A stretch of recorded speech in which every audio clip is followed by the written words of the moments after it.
Hi friends, இன்றைக்கி September 9ஆம் தேதி சிறகடிக்க ஆசை சீரியலில் என்ன நடக்குதுன்னு சொல்லிட்டு பார்த்தலாம். இப்போது விஜயா வந்து எனக்கு சாப்பாடு கொண்டு வந்து கொடு அப்படின்னு சொல்கிறாங்க. முத்து வந்து அது கூடனே என்ன சொல்கிறாங்க அப்படின்னா, மீனா நீ டெய்லி சாப்பாடு கொண்டு போய் கொடுக்குறதுக்கு அவங்ககிட்ட சம்பளம் வாங்கிக்கோ அப்படின்றாங்க. உடனே விஜயா சொல்கிறாங்க பாருங்க ஒரு டைலாக், ஒரு மாமியாருக்கு மருமக சாப்பாடு கூட கொண்டு வந்து கொடுக்க மாட்டாளா அப்படின்ட்டு. உடனே முத்து வந்து நெஞ்சு பிடிச்சிடுறாரு. ஐயோ மீனா, எங்கள் அம்மா உன்னை முதல்ல மருமகன்னு சொல்லிடுச்சு மீனா, இதுக்காகவே நம்ம என்ன வேணால் பண்ணலாம் போல இருக்கே அப்படின்னு சொல்லிட்டு அதுக்காகலாம் சும்மாலாம் சாப்பாடு கொண்டு தர முடியாது. அவளுக்கு வீட்டில் ஏகப்பட்ட வேலை இருக்குது அப்படின்றதும், வீட்டில் சும்மா பூ கட்டிட்டு தானே உட்காந்துட்டு இருக்கா, ஏன் பசியாக இருக்கிறவங்களுக்கு வந்து சாப்பாடு வந்து கொண்டு தரமாட்டாளா அப்படின்னு விஜயா வந்து மல்லு கட்டிட்டு இருக்காங்க. அப்போ அண்ணாமலை வராரு. இங்கே என்ன நடக்குது அப்படின்னு கேட்கும்போது, பாருப்பா மீனா வந்து டெய்லி வந்து அவங்க டான்ஸ் ஸ்கூலுக்கு சாப்பாடு கொண்டு போய் தரணுமா அப்படின்னு சொல்கிறாங்க. அவளுக்கும் வெளியிலலாம் பூ கொடுக்க போகிற வேலை இருக்குல்லப்பா, ஏன் இப்போ அவங்க வந்து சாப்பாடை கட்டி எடுத்துகிட்டு போனால் என்ன அப்படின்றாங்க. மீனாவும் சொல்கிறாங்க, நான் சாப்பாடை வேணால் கட்டி கொடுத்துட்றத நீங்கள் எடுத்துகிட்டு போங்க, எனக்கு நிறைய இடத்துக்கு பூ கொடுக்க வேண்டிய வேலை இருக்குது அப்படின்ற மாதிரி சொல்கிறாங்க. ஏன் அப்படியே பூ கொடுக்கும்போது கொண்டு வந்து சாப்பாடு ஒன்றால் தர முடியாதா?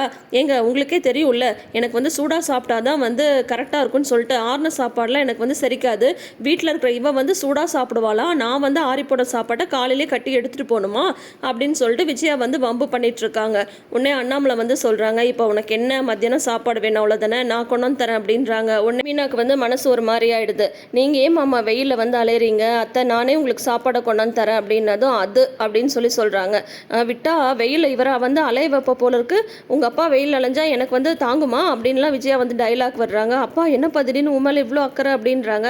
அதெல்லாம் அப்படிதான்டா, திடீர்னு உங்கள் அம்மாவுக்கு வரும் போகும் அப்படின்றாங்க. மீனா பரவாயில்லம்மா, நீ போய் உன் பூ கொடுக்குற வேலையை பாருமா, நான் கொண்டு போய் சாப்பாடு தரேன் அப்படின்றாங்க. இல்லைல்ல மாமா வேண்டாம், எப்போ இருந்தாலும் நான் வண்டியில் தானே போகிறேன், நானே வந்து கொண்டு போய் கொடுத்துட்றேன், அதுக்காக நீங்கள் வெயிலெல்லாம் அலையாதீங்க மாமா அப்படின்னு சொல்லிட்டு மீனா வந்து சொல்லிடுறாங்க. அப்புறம் வந்து பார்த்தீங்கன்னா மீனா வந்து சாப்பாடு வந்து எடுத்துகிட்டு போகிறாங்க. எடுத்துகிட்டு போகும்போது வழியில் வயசான அம்மா வந்து மயங்கி விழுந்திருக்காங்க. அந்த தாத்தா வந்து எந்திரிமா எந்திரிமான்னு சொல்லிட்டு இருக்காங்க. அவங்க வந்து செருப்பு தைக்கிற கடை வந்து வச்சுருக்காங்க. அந்த வழியாக வந்து கரெக்டாக மீனா கிராஸ் பண்ணும்போது, என்னது இது இந்த மாதிரி எழுப்பிட்டு இருக்காங்க, அவங்களுக்கு என்னாச்சோ ஏதாச்சோன்னு சொல்லிட்டு வண்டியை நிப்பாட்டி, என்னாச்சு தாத்தா அப்படின்னு சொல்லிட்டு கேட்குறாங்க. உடனே இல்லைம்மா எல்லாம் பசி மயக்கம்தான், ஒரு வாரமாக தொழிலே இல்லைம்மா, அதனால என் பொண்டாட்டிக்கு ஒரு சாப்பாடு கூட வாங்கி தர முடியலம்மா அப்படின்னதும், உடனே அவங்க கொண்டு வந்திருக்கிற சாப்பாடை வந்து அந்த தாத்தா பாட்டிக்கு பரிமாறிடுறாங்க மீனா. அப்புறம் வந்து அவங்க ரொம்ப நன்றியெல்லாம் சொல்கிறாங்க. அது மட்டும் இல்லாமல் நைட்டுக்கு வந்து நீங்கள் இதை பணம் கொடுக்குறாங்க, இதை வச்சு நீங்கள் சாப்பிட்ருங்க, டெய்லி நான் இந்த பக்கம் தான் வருவேன், உங்களுக்கும் சேர்த்து சாப்பாடு கொண்டு வரேன் அப்படின்னு சொல்லிட்டு மீனா வந்து சொல்கிறாங்க. உடனே மீனா வந்து அப்படி சொல்லவும் அந்த தாத்தா பாட்டி வந்து வேணாம்மா உனக்கு எதுக்கு சிரமம் அப்படின்றாங்க. உடனே வந்து ஒரு நாள் தொழில் நடக்கலைன்னா கூட அது உங்களுக்கு எவ்வளோ கஷ்டமாக இருக்கும், அன்றைக்கி சாப்பாட்டுக்கு நீங்கள் எப்படி கஷ்டப்படுவீங்கன்னு எனக்கு நல்லா தெரியும், அதனால தான் சொல்கிறேன். ஏன் இதே நான் உங்கள் பேத்தியாக இருந்தால் சாப்பாடு கொண்டு வந்து கொடுத்தா வேணான்னு தான் சொல்லுவீங்களா, என்னை வந்து உங்கள் பேத்தி மாதிரி நினச்சிக்கோங்க, நான் டெய்லி வந்து சாப்பாடு கொண்டு வந்து தரேன், எனக்கு தெரிஞ்சு வந்து பட்னி இருக்க நான் உங்களை விட மாட்டேன் அப்படின்ற மாதிரி வந்து மீனா வந்து சொல்லிட்டு போகிறாங்க. அதுக்கப்புறம் வண்டியில் ஏறலான்னு போகும்போது கரெக்டாக விஜயா வந்து ஃபோன் பண்ணிடுறாங்க. எங்கே இன்னும் சாப்பாடு கொண்டு வரலையா அப்படின்னு சொல்கிறாங்க.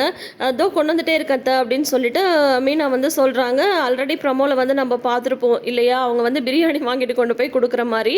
அதுக்கு முன்னாடி இங்கே வந்து பார்த்தீங்கன்னா மனோஜ் கடையில் ஒரு பெரிய கலைபுரமே நடந்து போயிடுது. அடுத்து மொட்டை கடுதாசி வந்து வருது. இங்கே மனோஜ்ன்றது யார் அப்படின்னு சொல்லி கேட்கும்போது, இதோ அங்கே இருக்காரு அவர் தான் அப்படின்னதும், அவர் பார்க்கவே ஒரு மாதிரி ரவுடி மாதிரி இருக்கார். அவர் வந்து மனோஜ்ட்ட வந்து இந்தா உனக்கு தான் அப்படின்றாங்க. என்னது இது, ஏதாவது பொருள் வாங்க வந்திருக்கீங்களா அப்படின்னு சொல்கிறாங்க. பொருள் வாங்குறதுக்கு உன் கடைக்கு நான் எதுக்கு வர போகிறேன் அப்படின்ற மாதிரி அவர் வந்து நக்கல் பேசிட்டு இந்தா இதில் இருக்கிறத படி அப்படின்னு சொல்கிறாங்க. என்ன இதில் ஃப்ரம் அட்ரஸும் இல்லை டூ அட்ரஸும் இல்லை அப்படின்னு சொன்னதும், நான் தான் ஃப்ரம்மு நீ தான் டூ அப்படின்னு சொல்கிறாங்க. பிரித்து படி முதல்ல அப்படின்றாங்க. மனோஜ் வந்து அந்த கடுதாசியை பிரிக்க தான் போகிறாரு. அதுக்குள்ளார அவர் வந்து எஸ்கேப் ஆயிடுறாரு. இங்கேருந்து ஆள் எங்கே அப்படின்னு சொல்லிட்டு தேடுறாரு. அந்த லெட்டரை படித்து பார்த்தா அதில் வந்து என்ன தெரியுங்களா போட்டிருக்கு, உன்னை சுற்றி சில விஷயம் வந்து நடக்குது, அது வந்து உங்களுக்கு தெரிய வரும்போது உங்கள் அம்மாவுக்கு வந்து மாரடைப்பு வந்துடும், உன் தம்பி வந்து கொலைகாரன் ஆகிடுவான், நீ வந்து தற்கொலை பண்ணிட்டு செத்துடுவ அப்படின்னு போட்டிருக்கு. இதை பார்த்ததுமே நம்ம மனோஜுக்கு ஐயோ என்னது இது இப்படியெல்லாம் போட்டிருக்கு, அம்மாவுக்கு மாரடைப்பு வருமா, ஐயோ அம்மா அப்படின்றாங்க. தம்பி கொலை பண்ணுவானா, சச்சா ரவி அந்த மாதிரிலாம் பண்ண மாட்டானா, இந்த முத்து பையன் செஞ்சாலும் செய்வானே, நான் தற்கொலை பண்ணிப்பேனா, என்னது இது அப்படின்னு சொல்லிட்டு உடனே இங்கேருந்து வந்து ஆள் எங்கே அப்படின்னது அவர் அந்த பக்கம் ஓடிட்டார் அப்படின்னு சொல்லிட்டு அந்த கடையில் வேலை பார்க்குறவங்க சொல்கிறாங்க. உடனே அந்த ஆளை தேடிட்டு மனோஜ் வந்து ஓடுறாரு. பார்த்தா அவர் ஒரு டீ கடையில் வந்து டீ குடிச்சிட்டு இருக்காப்புல. ஏய், நீ தானே இந்த லெட்டரை கொண்டு வந்து கொடுத்த அப்படின்னா தான், ஆமாம் நான் தான் கொடுத்தேன், என்ன இப்போ அப்படின்னு சொல்கிறாங்க. என்னடா அதில் என்னென்னமோ எழுதிருக்கு, யாரா இதை உங்ககிட்ட கொடுத்தது அப்படின்னு சொல்கிறாங்க. ஓ, இது யார் உங்ககிட்ட கொடுத்ததுன்னு தெரியணுமா? லெட்டரை படிச்சல்ல, அதில் என்னெல்லாம் போட்டிருக்குன்னு சொல்லிட்டு, நீ வந்து தற்கொலை பண்ணிப்பான்லாம் போட்டிருக்கு, நீ தற்கொலை பண்ணிக்காமல் இருக்கணும்னா அதை கொடுத்தது யாருன்னு உனக்கு தெரியணுமா அப்படின்னு கேட்குறாங்க. ஆமாம் அப்படின்னு சொல்லுவோம். அப்படின்னா இந்த டீ கொஞ்சம் காசு கொடு அப்படின்றாங்க.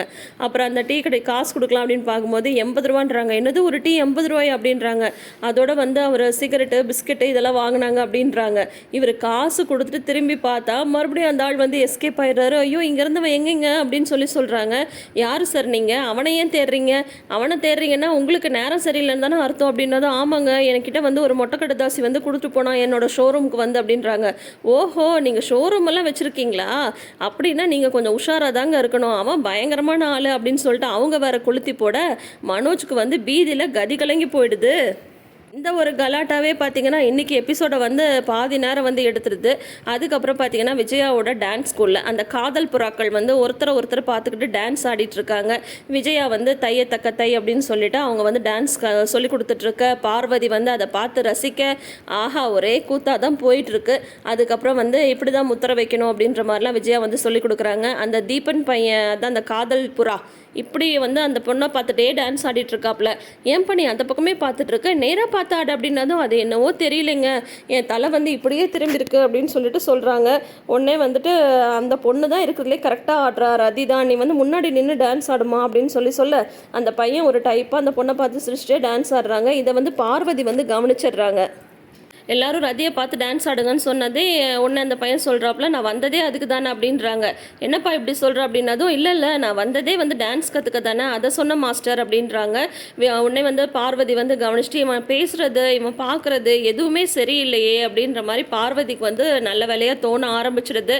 ஆக மொத்தம் இந்த 2 காதல் புறாக்கள்னால கண்டிப்பாக விஜயாவுக்கு வந்து ஏதோ ஒரு பிரச்சனை வரப்போகுதுன்றது மட்டும் உறுதி. இதோட வந்து இன்னைக்கு எபிசோடை வந்து தொடரும் போட்டுட்டு நாளைன்னு காட்டுறாங்க. அதில் வந்து பார்த்தீங்கன்னா விஜயா வந்து திட்டிகிட்டு இருக்காங்க. யார் வீட்டு சாப்பாட்டை யாருக்கு எடுத்து போடுறது அப்படின்ற மாதிரி வந்து அவங்க வந்து திட்டிகிட்டு இருக்காங்க. உடனே முத்து வந்து சொல்லிட்டு இருக்காரு, ஏப்பா பசியோடு இருக்கிறவங்களுக்கு சாப்பாடு போகிறதுல என்னப்பா தப்பு இருக்குது அப்படின்னதும், இன்றைக்கி மீனா வந்து ஒரு நல்ல காரியம் தான் செஞ்சுருக்கா அப்படின்னு சொல்லிட்டு அண்ணாமலையும் எல்லாம் சொல்லிட்டு மீனா வந்து பாராட்டிட்டு இருக்காங்க. வந்து தான தர்மம் பண்ணி நல்ல பேர் வாங்குறதுக்கு என் வீட்டு சாப்பாடு தான் கிடைச்சதான்னு சொல்லிட்டு வழக்கம் போல் விஜயா வந்து அவங்க ஒரு பக்கம் திட்டிகிட்டு இருக்கிற ஒரு ப்ரமோ வர போட்டிருக்காங்க. இதுக்கிடையில் வந்து பார்த்தீங்கன்னா மீனா வந்து இன்றைக்கி சைவ சாப்பாடு தான் சமைச்சாங்க சரிங்களா. அதில் கீரை அது இதெல்லாம் செஞ்சுருக்கும் போது சாப்பாடு சூப்பர் அப்படி இப்படின்ட்டு ஸ்ருதி வந்து புகழ்ந்துட்டு சாப்பிட்டுட்டு இருக்காங்க அண்ணாமலை கூட உட்காந்து. அப்போ அண்ணாமலை வந்து 2 மருமகளையும் பெருமையாக சொல்லிட்டு இருக்காங்க. எத்தனை வருஷம் ஆச்சு, என்னால் கூட விஜயா வந்து கரெக்டாக புரிஞ்சுக்க முடியல, ஆனால் நீங்கள் 2 பேரும் நல்லா புரிஞ்சு வச்சுருக்கீங்கம்மா அப்படின்றாங்க. என்ன அங்கிள் சொல்கிறீங்க அப்படின்னது, பின்ன அவ இருக்கும்போது 2 பேரும் சண்டை போடுற மாதிரி நடிச்சுக்கிறீங்க, அதுக்கப்புறம் வந்து என் 2 பேரும் எவ்வளோ ஒற்றுமையாக இருக்கீங்க அப்படின்னு சொல்லும்போது, நீங்கள் வேற மாமா இந்த உண்மை என்னைக்கு அத்தைக்கு தெரிய போகுது தெரியல, அதை நினச்சா எனக்கு பயமாக இருக்குது அப்படின்னதும், நீங்கள் வேணால் பயந்துக்கோங்க மீனா, எனக்கெல்லாம் பயமே கிடையாது, அப்படியெல்லாம் என்கிட்ட அவங்க ஏதாவது வாலாட்டினாங்கன்னு வைங்களேன், என்னால் சூடு வச்சு விட்டுருவேன் அப்படின்றாங்க ஸ்ருதி. இந்த மாதிரியான ஒரு கலாட்டா சீனும் நடந்துட்டு இருந்தது. ஆக மொத்தம் இன்றைக்கி வந்து பார்த்திங்கன்னா சிறகடிக்க ஆசையில் மண்டேல முக்கியமாக சொல்கிற மாதிரி எந்த ஒரு இதுவுமே கிடையாது. மனோஜ்க்கு வந்து அந்த மொட்டை கடுதாசி தான் பெரிய ட்விஸ்ட்டாக இருந்துகிட்ருக்கு. இப்போ பார்த்திங்கன்னா அநேகமாக ரோகிணி சம்மந்தப்பட்ட விஷயத்துக்காக தான் மனோஜ்க்கு வந்து இந்த மாதிரி மொட்டை கடுதாசிலாம் வந்துட்டுருக்கா என்னன்றது நம்மளுக்கு வந்து தெரியல. ஏன்னா மனோஜை சுற்றி நடக்கிற ஒரே பிரச்சனை யாருன்னா ரோகிணி மட்டும்தான். ஸோ என்ன நடக்குதுன்னு சொல்லிட்டு பார்க்கலாம். ஒருவேளை இந்த மொட்டை கடுதாசியை யார் அனுப்பியிருப்பாங்க, ஜெயிலில் இருக்கிற அந்த வசீகரன் ஏதாவது ஆள் வச்சு அனுப்புகிறாரோ, இல்லை ஒருவேளை வந்து சிட்டி வந்துட்டு பிரச்சனை படுறதுக்காக இந்த மாதிரி, ஏன்னா சிட்டிட்டையும் வந்து ரோகிணி வந்து வட்டிக்கெலாம் பணம்லாம் வாங்கியிருக்காங்க, அவங்க ஏதாவது இந்த மாதிரி லெட்டர் அனுப்பிட்டு இருக்காங்களா என்னன்றது தெரியல. ஸோ பார்க்கலாம் என்ன நடக்குதுன்னு சொல்லிட்டு வெயிட் பண்ணி பார்க்கலாம். ஆனால் உண்மையிலேயே சிறகடிக்க ஆசை பொறுத்த வரைக்கும் இன்ட்ரெஸ்டிங்காக போயிட்டு இருக்கிறது முத்து மீனா ட்ராக்கோ இல்லையோங்க, கண்டிப்பாக மனோஜோட ட்ராக்கு தான். இதை எத்தனை பேர் ஒத்துக்கிறீங்க அப்படின்றத மறக்காமல் கமெண்ட் செஷனில் வந்து சொல்லுங்கள். ஏன்னா முத்து மீனா ட்ராக் வந்து பார்த்திங்கன்னா அதிகம் வந்து ரொம்ப நல்லவங்களா வந்து காட்டுறாங்க. ரொம்ப யதார்த்தத்தை மீறின சீன்ஸாலாம் இருந்துட்டுருக்கு. ரொம்ப கிரிஞ்சாகவும் இருக்குது அப்படின்ற மாதிரி தான் எனக்கு வந்து தோணுது. யதார்த்தமாகவே இல்லை அவங்க 2 பேரோட கேரக்டரைசேஷன். முத்துவோட கேரக்டர் கூட நம்ம வந்து ஒத்துக்கலாம். அவர் கோவப்படுறது, சட்டுன்னு வந்து கை நீட்டுறது அதெல்லாமே வேறு மாதிரி. ஆனால் மீனா வந்து பார்த்தீங்கன்னா, நீங்கள் நல்லவங்க தான், அதுக்காக இவ்வளோ நல்லவங்களா அப்படின்ற மாதிரி தான் சீன்ஸ் வந்து மீனாக்கு வந்து போடுறது ரொம்ப கொஞ்சம் ஓவராக தான் தோணிகிட்ருக்கு எனக்கு. ஸோ நீங்கள் என்ன நினைக்கிறீங்கன்றதை நான் ஆல்ரெடி சொன்ன மாதிரி கமெண்ட் செஷனில் சொல்லுங்கள். தொடர்ந்து வீடியோஸ்க்கு நம்ம சேனலை சப்ஸ்கிரைப் பண்ணிக்கோங்க. நோட்டிஃபிகேஷன் பெல் ஐக்கானில் ஆல் சிம்பிள் கிளிக் பண்ணிக்கோங்க. தேங்க்யூ.